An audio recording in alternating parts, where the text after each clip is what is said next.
Okay टेक्नेप YouTube च्यानलमा यहाँलाई हार्दिक स्वागत छ। म पविन्द्र तपाईहरुकै युट्युबको दुनियाँको साथी।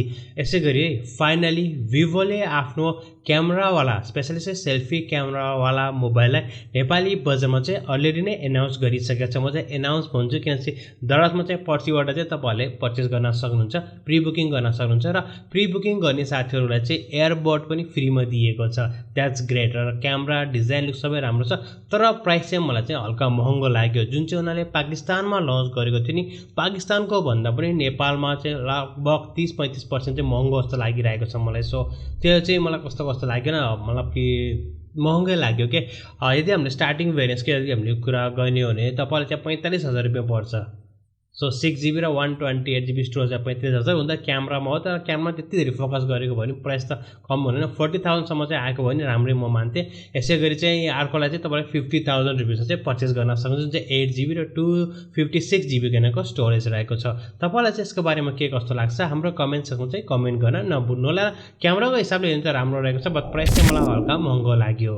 अर्को अपडेट रहेको छ भन्सार विभागबाट। भन्सार विभागको अब धेरै सो कामहरु चाहिँ अब चाहिँ अनलाइनमा हुने कुरा पनि आएको छ। चाहिँ अब फागुन महिनाबाट चाहिँ सम्पूर्ण कामहरु चाहिँ अनलाइनमा हुन्छ भन्ने कुरा पनि आएको छ।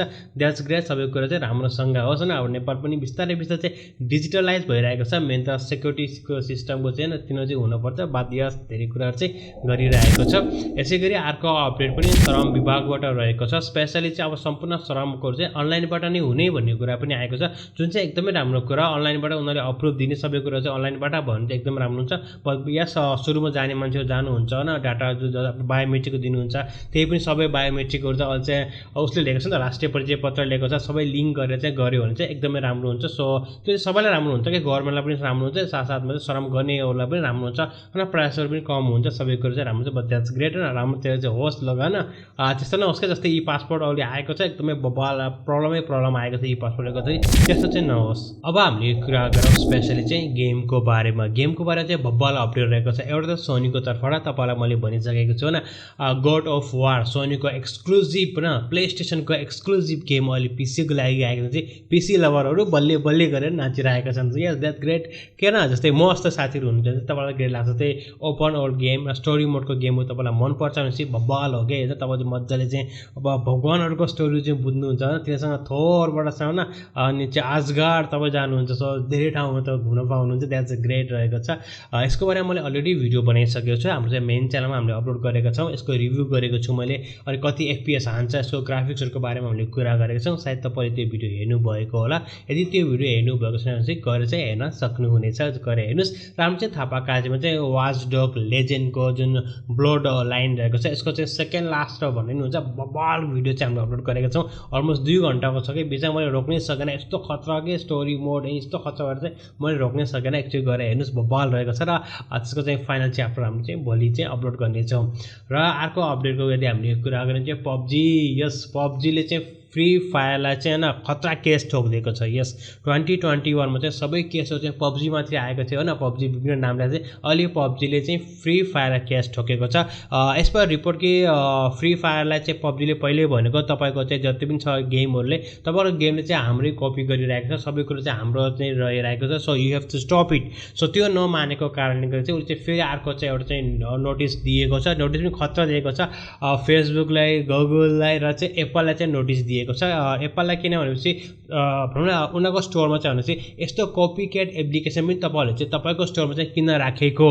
Okay, same goes to the play स्टेसनलाई पनि तपाईले चाहिँ किन राख्नु भएको यस्तो खालको न प्ले स्टोर के प्ले स्टोरमा पनि तपाईहरुले चाहिँ यस्तो खालको एप्लिकेसन किन राख्नु भएको। र यसको साथसाथै युट्युब र फेसबुकलाई चाहिँ उनीहरुले चाहिँ के नोटिफिकेसन दिएको छ भने चाहिँ जति पनि फ्री फायरका गेमहरु छ या चाहिँ यसको भिडियोहरु छ सबै हटाइदिनुस्। सबै गेमहरु उले चाहिँ इन्टरनेटमा चाहिँ कुनै पनि त्यस्तो फ्री फायरको चीजहरु चाहिँ देख्न चाहन्न भनेर चाहिँ एउटा चाहिँ केस दैट हैन उले चाहिँ रेजिस्टर गरेको छ, दर्ता गरेको छ। सो तपाईलाई चाहिँ यसको बारेमा के कस्तो लाग्छ।